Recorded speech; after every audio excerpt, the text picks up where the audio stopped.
같이 말씀 읽고 시작하도록 하겠습니다. 같이 읽겠습니다. 시작. 여호와 하나님께서 만드신 들짐승 가운데 뱀이 가장 간사하고 교활했습니다.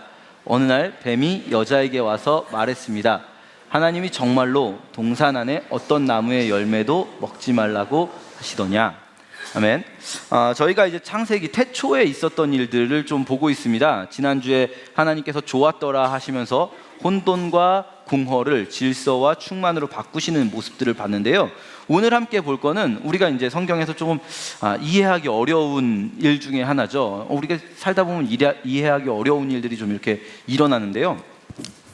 기억하시는 분들이 계실지도 모르겠어요. 작년 크리스마스, 지금 한 반년 정도 지났죠. 작년 크리스마스에 있었던 일인데요. 제천에 가면은 그 시온성교회라고 교회가 하나가 있는데 그 교회에서 매달 지역사회에 있는 불우한 아동들을 위해서 반찬 봉사를 하는 교회예요.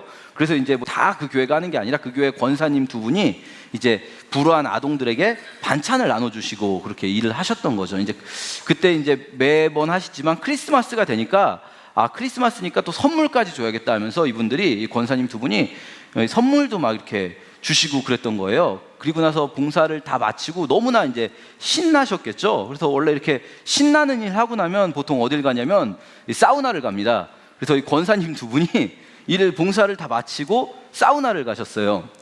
그런데 제천에 있는 그 사우나에서 화재가 일어났어요. 29명이 죽었던 제천 화재 기억나실지 모르겠는데 이 두 분의 권사님이 돌아가셨어요. 이해할 수 없는 일이죠. 너무나 이해할 수 없는 일이죠. 이분들은 정말 하나님 나라를 위해서 그리고 이웃들을 위해서 사랑을 베풀었고요. 열심히 봉사활동하고 그날 특히 주님 오시는 크리스마스 전이라고 해가지고 선물까지 갖다 주고 너무 기쁜 마음으로 사우나를 하러 갔단 말이에요. 그런데 거기서 불이 났고 돌아가셨어요. 우리는요, 이해할 수 없습니다. 우리는 때로는 이걸 어떻게든 해석해보고 싶어요. 여기서 하나님의 뜻은 뭘까? 이해해보려고 노력하고 싶어요. 그런데요, 가장 어떻게 보면 솔직한 대답은요, 우리는 모른다는 거를 겸손하게 인정하는 거겠죠. 때로는 우리는 궁금합니다. 도대체 하나님 왜 그러셨어요? 그런데 어쩔 수 없이 우리는 우리의 궁금증을 내려놓아야 하는 순간들이 있다는 걸 여러 차례 발견하게 됩니다. 성경을 읽을 때도 하나님이 도대체 왜 그러셨어요? 왜냐하면 우리는 우리 하나님이 악한 분이 아니고 능력이 없는 분이 아니라는 걸 아는데 그거랑 좀 배치되는 것 같은 상황들이 있단 말이죠. 세상에는 성경에도 있고요. 그럴 때마다 우리는 그게 궁금해요. 도대체 이거는 무슨 의미가 숨어 있을까? 그 대표적인 성경을 읽으면서 첫 번째 마주하게 되는 사건이 바로 오늘 우리가 보는 사건이에요. 아담과 하와가 범죄하게 되는 사건이죠. 하나님은 모르셨을까요? 아담을 만드시고 아담을 보시고 심히 좋았더라 하실 때 그때 하나님은 모르셨을까요? 아담이 자기 말 안 듣고 선악과를 먹고 하나님을 배신하고 그래서 변질시켜버리고 이 모든 세상을 다 변질시켜버리고 왜곡시켜버리고 하나님 모르셨을까요? 아셨다면 왜 그러셨을까요? 우린 이런 게 궁금하죠. 근데 사실 성경을 아무리 뚫어두기 쳐다봐도 하나님 왜 그러셨는지 안 나옵니다. 나오면 좋겠어요. 우린 너무 궁금해요. 근데 안 나와요. 그러니까 여러 가지 이야기들이 나옵니다. 어떤 분들은요, 하나님이 당연히 알고 있었을 테니까 하나님이 일부러 함정을 팠다고도 그래요. 인간을 창조한 거는 애초부터 인간을 위해 창조한 게 아니라 사단을 잡으려고 사단을 잡을 함정이에요. 인간은 그냥 그렇게 해석하기도 하고요. 어떤 분들은 이게 그냥 하나의 신화적인 우화적인 이야기일 뿐이다 라고 해석하시기도 하죠. 왜냐하면 이거 어차피 해석이 안 되는 이야기거든요. 이건. 그럴 때요, 우리가 할 수 있는 최선의 방법은요, 어쩌면 우리 궁금증을 좀 내려놓는 거죠. 모르겠는 건 모른다고 내려놓고 본문이 도대체 우리한테 이 이야기를 통해서, 이 사건을 통해서 뭘 말씀하고 싶으신가 가만히 들어보는 거죠. 이분이 하는 이야기를 우리가 좀 들어보면 좋겠어요. 우리는요, 하나님이 왜 이런 일을 허락하셨는지 모릅니다. 여기 본문에 안 나와요. 대신 본문에는 뭐가 나오냐면요, 이 과정을 통해서 미묘하게 어떤 일들이 벌어지는 게 보여요. 자, 먼저 사단이 뭐라고 물어보냐면요, 이렇게 물어봐요. 하와에게, 하나님이 너희한테 이거 다 먹지 말라고 하셨니? 이 모든 걸, 이걸 다 먹지 말라고 하셨니? 이 질문은 사실은 좀 재미있는 질문입니다. 왜냐면요, 하나님의 표현을 아주 미묘하게 바꿔놨거든요. 원래 하나님이 뭐라고 하셨었죠? 기억나십니까? 하나님은 이렇게 말씀하셨어요. 다 먹어도 돼. 다 먹어도 되는데 이거 하나만 하지 마라고 하셨어요. 그런데 사단의 질문은 이랬어요. 이거 다 먹지 말라고 그랬어? 이렇게 물어보는 거죠.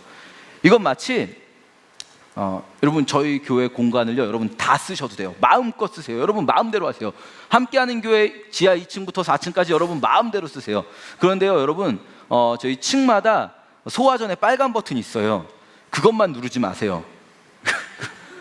그것만 누르지 마세요. 여러분을 위해 하는 말입니다. 그거 누르지 마세요. 불 나기 전에는. 그거 하나 안 하는 게 어려울까요? 준 게 이렇게 많은데 이 지하 2층부터 4층까지 건물 줬는데 소화전에 빨간 버튼 누르지 말라고 그랬어요. 그게 뺏긴 겁니까? 그런 게 아니죠. 그렇죠?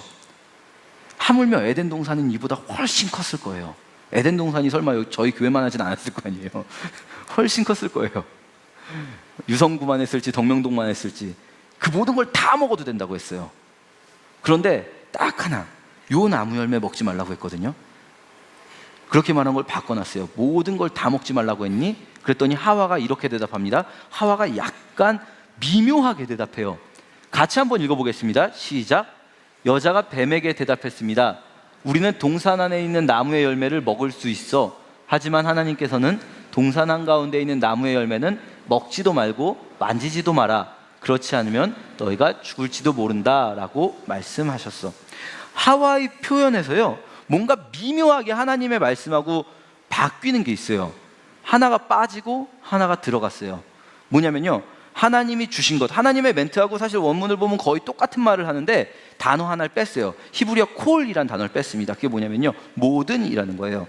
하나님은 모든 나무의 열매를 먹어도 된다고 하셨거든요. 그런데 그 모든을 빼고 그냥 동산에 있는 나무의 열매를 먹어도 된다고 한 다음에 하나님이 금지하신 건 뭘까요? 먹지 말라고 했어요. 그런데 지금 하와는 어떻게 대답하죠? 먹지도 말고 만지지도. 하나님이 그런 말 한 적이 없어요. 만지는 거야 뭐 자기 자유죠. 뭐 만진다고 뭐 닳습니까? 그런데 하와는 먹지도 말고 만지지도 말라는 말을 첨가했어요. 모든을 빼고 만지지도 말라를 첨가했어요. 이건 뭐냐면요 주신 것은 자기가 누릴 수 있는 것 받은 것은 축소시키고 자기가 빼앗긴 것은 과장하는 거죠.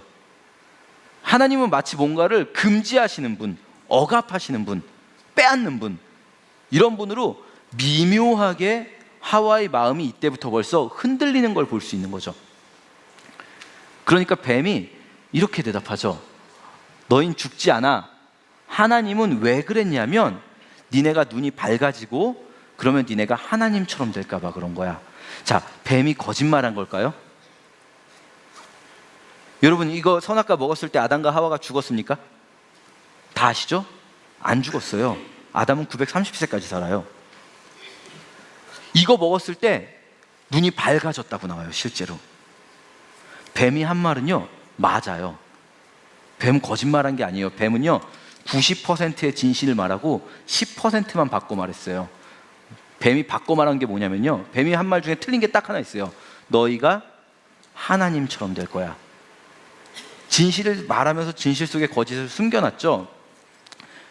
근데 이 거짓, 이 10%의 거짓이 하와의 마음을 딱 움직여요. 사실은요 하와는 먹고 죽냐 안 죽냐 이런 거보다 더 하고 싶은 게 생겨났어요. 뭐냐면요 하나님처럼 되고 싶어졌어요. 그러니까요 우리는요 이 사건을 통해서 사실 선악과가 뭔지 모릅니다. 선악과가 어떻게 생긴 걸까요? 사과처럼 생긴 걸까요? 포도처럼 생긴 걸까요?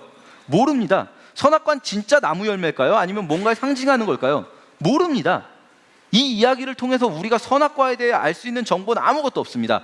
알 수 있는 정보 유일한 거는 이름이에요. 이름. 선악과는 우리가 붙인 이름이고요. 선악을 알게 하는 나무라는 이름이죠. 선악을 알게 하는 나무. 그러면 이걸 먹기 전에는 선악을 몰랐을까요? 뭐가 선과 악이었을까요? 아담과 하와에게 있어서 하나님이 하지 말라고만 안 하는 거고 하나님이 해도 된다고만 하는 거예요. 하나님이 해도 된다고 하면 굿이고 좋은 거고 하나님이 하면 안 된다고 하면 나쁜 거예요. 그렇죠? 그런데 아담과 하와는 이게 하고 싶어졌어요. 하나님처럼 되고 싶어졌어요.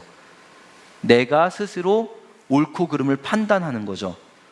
이게 하나님처럼 되는 거죠. 말하자면 하와가 얼마나 그 마음이 바뀐 걸, 이게 정말 너무 먹고 싶어진 걸 볼 수 있는 표현이 바로 이겁니다. 같이 또 읽어볼까요? 시작.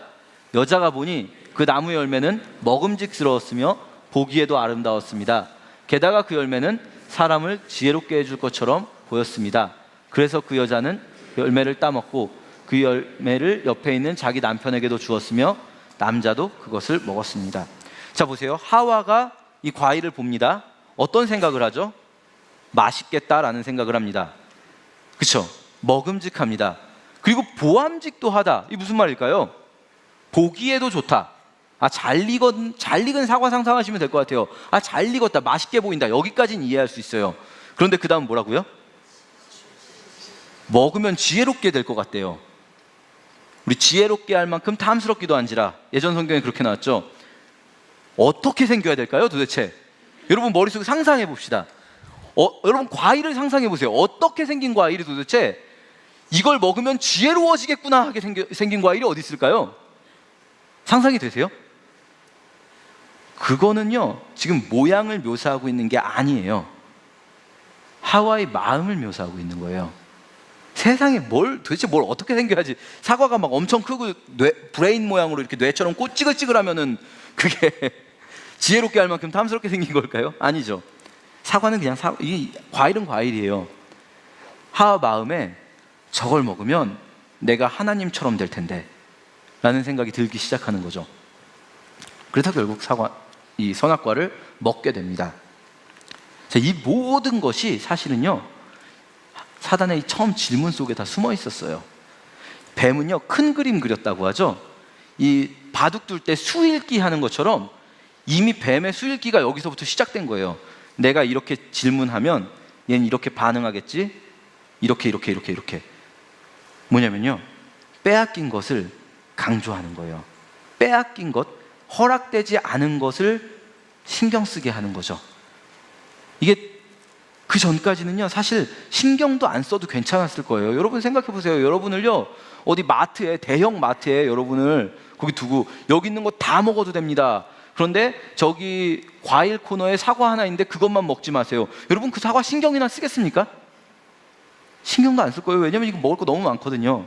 그런데 뺏긴 것, 금지된 것, 그거 하나에 눈을 돌리게 하는 거죠. 그러면 어떤 일이 벌어지냐면 내가 받은 건 작아 보이기 시작하고요. 점점 내가 못 받은 게 커 보이기 시작해요. 이걸 우리가 뭐라고 하냐면 남의 떡이 커 보인다고 하죠. 남의 떡이 커 보이는 겁니다. 우리의 범죄, 우리의 죄성 어디서부터 시작되는가? 어쩌면 이 사건은 그걸 보여주는 거겠죠. 복잡한 다른 이야기들보다 우리의 죄성, 남의 떡이 커 보이는 거죠. 뱀의 전략, 뱀은 정말 간사하고 교활합니다.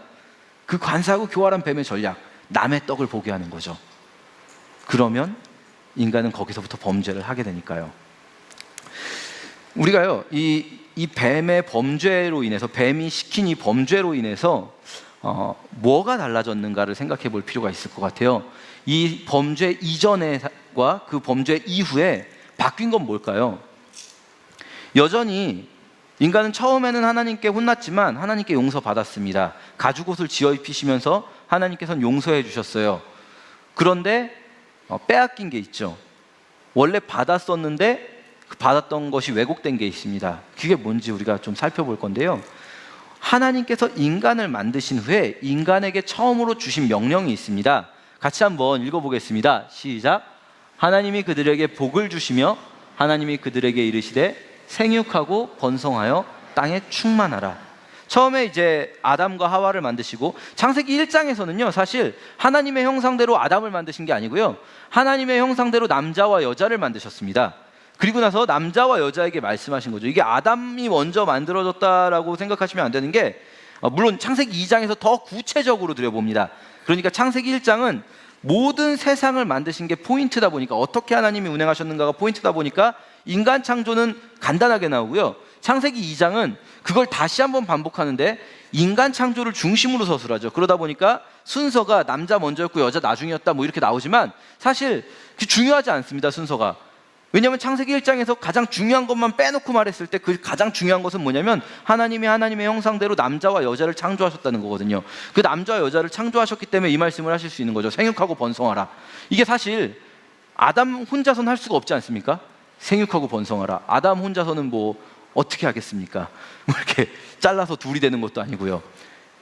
이 생육하고 번성하라라는 명령이 창세기 2장에서 어떻게 드러나냐면요, 하나님이 가족을 만들어 주시는 것으로 드러납니다. 생육하고 번성하라, 무슨 말씀일까요? 가족을 만들라는 겁니다.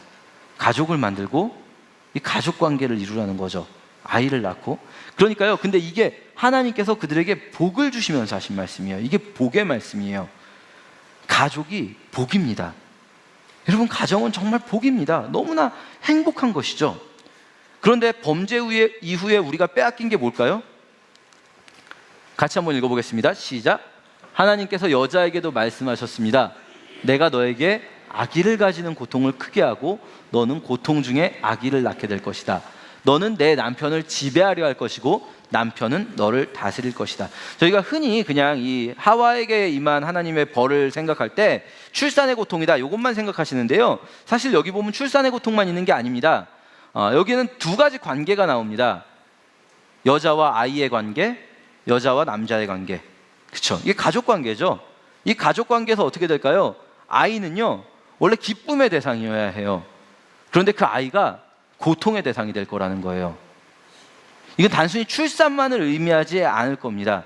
아이를 기르는 일과 아이를 출산하는 일, 사실은 같은 동사로 표현할 수도 있습니다. 히브리어는.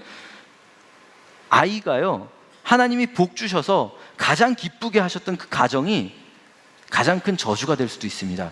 어떻게 보면 가정이 지옥이 될 수도 있어요. 가정은 천국이 될 수도 있지만, 아이와의 관계도 그렇고요, 남편과 아내의 관계도 그렇습니다. 남편과 아내의 관계는 어떻게 되죠? 너는 네 남편을 지배하려고 하고 네 남편은 너를 지배할 것이다. 이거는요, 결코 이러니까 남자가 여자를 지배하는 게 맞다라는 말씀이 아니죠. 이 읽어보세요. 이거는요, 서로를 지배하려 들 거라는 거예요. 이 가족 관계에서 남편과 아내가 서로를 지배하고 서로를 괴롭히려고 하고. 표정이 어두워지시는 분들이 있어요. 제가 표정이 어두워질 뻔했어요, 이 말씀을 읽으면서. 농담입니다. 우리 가정이요, 정말 복된 곳일 수 있어요. 정말 행복의 근원일 수 있어요. 그렇지만요, 가정이 지옥이 될 수도 있어요. 왜요? 아이는 우리에게 고통을 줄 거고요, 남편하고 아내는 서로를 지배하려고 싸우게 될 거예요. 그러다가 누가 누구를 지배해도 그것도 저주입니다. 누가 누구를 지배하지 못해서 서로 싸워도 그것도 저주죠. 이렇게 우리는 가정을 복으로 받았고 가정을 왜곡시키고 변질시켜 버렸어요. 또 한 가지가 있습니다. 사실 아까 읽다 말았는데요, 그들에게 이르신 것은 생육하고 번성하는 것 외에 한 가지가 더 있었는데요, 같이 이 뒷부분만 읽어보겠습니다. 시작. 땅을 정복하라. 바다의 물고기와 하늘의 새와 땅에 움직이는 모든 생물을 다스리라 하시니라. 이건 또 무슨 말씀일까요? 땅을 정복하라. 여러분 생각해 보세요. 정복이 어떻게 하는 게 정복이죠? 정복은요, 원래 어떤 거냐면요, 일본이 한국에 와서 한국 사람들을 뭐 이렇게 물리치고 땅을 차지하면 땅을 정복하는 거예요. 여기서 필요한 게 뭘까요? 일본이 한국을 땅을 정복하려면 한국 사람이 있어야 돼요. 생각해 보세요. 세상에 아담이 혼자 있었어요. 세상에 아담이 혼자 있었어요. 뭘 정복하고 말고 할 게 뭐가 있습니까? 사람이 없는데 다 내 땅이지. 그렇지 않습니까? 도대체 이 땅을 정복하라라고 번역해 놓은 이 단어는 도대체 뭐 하라는 걸까요, 실제로? 아담 보고 군대를 이끌고 가서 다른 나라를 치고 정복하라라는 말씀일 수가 없다면, 이게 역시 1장에 나왔던 이 명령이 2장에 다시 한번 반복되는데요, 2장에서 하나님께서 인간에게 시키신 일은 뭘까요? 하나님께서 만드신 사람을 데려다가 에덴 동산에 두시고 뭐 하라고 하셨을까요? 경작해라, 농사지으라는 겁니다. 농사지으라는 게 하나님이 복 주신 거예요.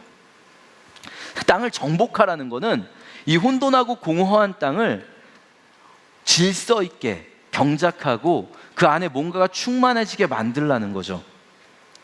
이게 사실 우리는 이제 난개발의 시대에 살고 있기 때문에 땅을 경작하는 것도 되게 나쁜 행동처럼 느껴질 수 있는데, 여러분 우리의 입장에서 보시면 안 되고, 이게 3,500년 전 혹은 그보다 더 이전 아담 시대 이 이스라엘 사람들의 입장에서 생각해 보셔야 돼요.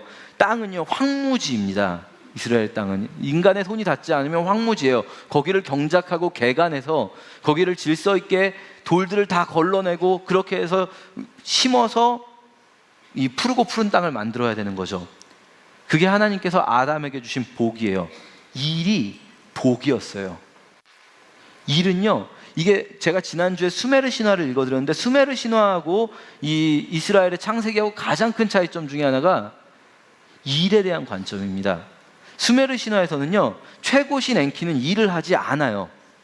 일을 하지 않아요. 나머지 하급신들한테 일을 시킵니다. 일은 너무나 하기 싫은 저주 같은 거예요. 어쩔 수 없이 해야만 하는. 그러니까 이 하급신들도 일하기가 너무 싫어서 인간을 만들어서 인간에게 노동을 맡깁니다. 그런데요, 창세기에서 하나님은요, 일을 하세요. 본인이 막 열심히 일을 하시면서 6일 동안 열심히 일했다고 지쳤다고 7일째는 쉬세요. 하나님이 열심히 일하시는 하나님이에요. 예수님도 말씀하셨어요. 내 아버지께서 지금도 일하시니 나도 일한다고요. 하나님은 지금도 일하고 계세요. 하나님은요, 그냥 보좌에 앉아서 잔치나 즐기고 이런 그리스 신화의 신들하고 달라요. 그리스 신화의 신들이든 수메르 신화의 신들이든 최고 신들은 주로 뭘 하냐면요, 맨날 잔치하고 있어요. 포도주 마시고 뭐 마시고 그러면서 놀고 있어요. 그런데 하나님은요, 일하세요. 일하는 게 복이라는 거예요. 그리고 인간에게도 그 복으로 일을 주셨다는 거예요. 제가 생각을 해봤어요. 저희 아버지께서 이제 은퇴하셨는데요, 저희 아버지는 평생 도시에만 사셨거든요. 농산일은 한 번도 해보신 적이 없으신데 항상 꿈이 농사 짓고 사는 게 꿈이셨어요. 그런 분들 있으시지 않습니까? 몰라서 그러는 거죠, 정말. 그런데 저희 아버지께서 은퇴하시고 나서 몇 년 전에, 한 꽤 지난 것 같아요. 7, 8년 된 것 같은데, 아니죠, 저희 아버지 칠순이시니까 10년 넘게 지났네요. 예, 한 10년 지난 것 같은데 저희 아버지께서 드디어 은퇴하시고 평생 꿈에 그리던 시골로 들어가셨어요. 저희 집이 원래 수원이었는데 화성시 매양면 송랄이라고 해서, 화성시 매송면 송랄이 완전 시골이거든요. 거기는 완전 깡시골이에요. 거기로 들어가셨어요. 그리고 거기다가 이제 텃밭을, 농사는 아니에요. 이거 뭐 진짜 아무 의미가 없습니다. 그래서 뭐가 팔 만큼 나오지도 않고요. 그냥 저희 가족들 좀 먹고 나면 끝나는 건데, 뭐 하여튼 텃밭에다가 고추도 심고 깻잎도 심고 상추도 심고 막 종류만 많아요. 많지는 않은데 종류만 많게 심고 그걸 너무 즐기시는 거예요. 너무 행복하세요, 그걸로. 그러면서 저희 아버지가 유일하게 하시는 게 맨날 농산일 하시면서 개 키우고 닭 키우고 고양이 키우고 그러면서 밥 주시고 농사 짓고, 그러고 나서 이제 딱 오면 오후에 그 바둑을 좋아하시거든요. 그래서 인터넷 바둑 두시는, 타이젠 바둑이라고 있습니다. 아주 고수세요. 인터넷 바둑 두시고, 이게 그냥 완전히 신성 같은 생활이죠. 너무 만족하셨어요. 너무 행복하게 사시고 계셨어요. 그런데 몇 달 전에 저희 아버지께서 가출을 하셨어요. 어머니하고 이제 좀 이렇게 서로 지배하려고 들다가 이제 안 되니까 저희 아버지가 선언을 하셨어요. 나 나가서 살겠다. 나 연금도 매번 나오는데 나 그냥 연금으로 살겠다. 그러면서 저희 아버지가 이제 연금 생활자이시기도, 연금이 충분히 혼자 생활하시기에는 뭐 아주 넉넉하게 나오니까 가서 생활을 하신 거죠. 딱 하셨어요. 그러면서 되게 당당하셨어요. 그래서 저도 가서 뭐 컴퓨터 연결해드리고 막 자녀들이 가가지고 막 이제 TV하고 냉장고하고 이렇게 연결해드리고 그랬죠. 그 아버지가 이제 자기는 타이젠 바둑 두면서 살겠다. 그러면서 거기 계셨어요. 친구분들 좀 계시긴 했는데, 근데 그 이후로 전화를 드릴 때마다 아버지가 정말 너무 목소리가 안 좋은 거예요. 이렇게 살아 뭐하냐, 에휴, 내가 이대로 살다가 죽지, 에휴. 아버지 왜 그러세요? 바둑 좋아하시잖아요. 바둑도 하루 이틀이지, 에휴. 재미가 없었다는 거예요. 그러면서 매번 하시는 말씀이, 송날이 들어가서 땅이 놀고 있을 텐데 농사 지어야 되는데, 그 농사 쓸모없는 농사인데. 그러시더니 결국은 한 달쯤 됐나요? 결국은 항복하고 들어갔어요. 어머니 앞에 무릎을 꿇으셨다고 하더라고요. 근데 이제 제가 그때 갔는데 어머니께서는 너무 신나신 거예요. 네 아버지가 그래도 나 없으면 못 살겠나 보더라 막 이러시면서 막 너무 행복하셔가지고 본인 때문에 들어왔다고 생각하시는 거죠. 그래서 역시 자기를 사랑하는 마음 때문에 자기한테 무릎 꿇고 들어왔구나. 그런데 아버지 표정이 너무 좋아지셨어요. 어머니 안 계실 때 아버지가 말씀하시는 거예요. 이 일을 해야 살 것 같다고. 어머니 때문에 들어온 게 아니라 이 일 때문에 들어온 거예요. 이 일을 해야 될 것 같다고. 제가 그때 생각을 해봤어요. 그 일은요 정말 아무 의미가 없어요. 그 일을 해서 무슨 뭐 갖다 파는 것도 아니고요, 아무 부가가치가 생산되지 않아요. 거기서 나오는 그 상추, 고추, 깻잎 이런 거 자녀들에게 나눠주시는데 사실 자녀들도 그거 없어도 잘 사는데 그냥 아버지 주시니까 그냥 이렇게 기쁜 척하면서 받아올 때가 많거든요. 도대체 왜 우리 아버지는 이게 이렇게 좋으셨을까 생각할 때 딱 하나밖에 생각이 떠오르는 게 없어요. 인간은요, 일을 해야 돼요. 우리가 오해하는 게 있어요. 우리가 막 놀고 먹으면 되게 좋을 것 같아요. 놀고 먹어본 지 오래된 사람들이 있습니다. 저도 한때 굉장히 오랫동안 놀고 먹었는데요. 그런 사람들한테 물어보면 딱 하는 말은요, 일하고 싶다 해요. 우리는 결코 놀고 먹기만 해서 즐거울 수 없어요. 여가가 즐거운 이유는요, 저희 아버지에게 바둑이 즐거운 이유는요, 열심히 일하고 난 후에 바둑 한 판이 그렇게 꿀맛일 수 없는 거죠. 일을 안 하고 사는 게 좋은 게 아니라 좋은 일을 하는 게 행복한 겁니다. 그 일을 통해서 보람이 느껴지고 그 일을 통해서 내가 또 일과 적절한 쉼이 있고, 그래서 우리 창세기에는 안식이 나오지 않습니까? 일과 안식이 구분되어 있고, 이럴 때 우리 인간은 정말 행복할 수 있어요. 그게 복인 거죠. 사실은 제가 일과 땅에 관해서는 드릴 말씀이 너무 많은데 사실 오늘 다 할 수가 없어서 이 일과 땅에 관한 주제를 10월 달에 한번 하려고 합니다. 예, 이제 10월 되면 저를 다시 보실 수 있는데 어쨌든 일과 땅을 주셨죠. 그러면 우리가 선악과 사건 이후에 빼앗긴 게 뭘까요? 두 번째는 역시 일과 땅을 뺏기는 거죠. 같이 한번 읽어볼까요? 시작. 하나님께서 아담에게도 말씀하셨습니다. 너 때문에 땅이 저주를 받고 너는 평생토록 수고하여야 땅에서 나는 것을 먹을 수 있게 될 것이다. 땅은 너에게 가시와 엉겅퀴를 내고 너는 밭의 채소를 먹을 것이다. 땅이 너에게 가시와 엉겅퀴를 낼 것이다. 땅이 고통의 대상이 된다는 거예요. 이건 비단 그 가시와 엉겅퀴는요, 우리는 상관없잖아요. 여러분 농사 지으십니까? 아니시죠? 그럼 여러분 땅이 가시와 엉겅퀴를 내는 거 상관없으시잖아요. 그렇죠? 이게 실제로 이 글을 읽었던 사람들도, 이 글을 처음 접한 사람들도 BC 15세기의 모세 시대, 이건 바벨론 포로기, 이건 농경사회 아니었어요. 모세 시대에는 주로 목축을 했고요, 바벨론 포로기엔 상업을 더 많이 했습니다. 그 사람들이 이거 보면서 나랑은 상관없겠네 이렇게 생각하지 않았겠죠. 여기서 이 가시덤불과 엉겅퀴는요, 일터가 저주가 된다는 겁니다. 그 축복으로 주셨던 일터에서 우리가 보람을 느끼고 행복을 느끼는 게 아니라 그 일터에서 고통을 느낀다는 거죠. 내가 일한 만큼의 보람이 나오지 않고 일터에서 관계도 꼬이고 이 가시덤불같이 찔리는 일이 발생한다는 거죠. 오늘은 사실 우리 간단히만 짚어보려고 합니다. 뭐냐면요, 오늘 우리가 생각했으면 좋겠는 건 이겁니다. 하나님이 처음 우리에게 주셨던 복은 어디에 있는 걸까요? 가정과 일터에 있습니다.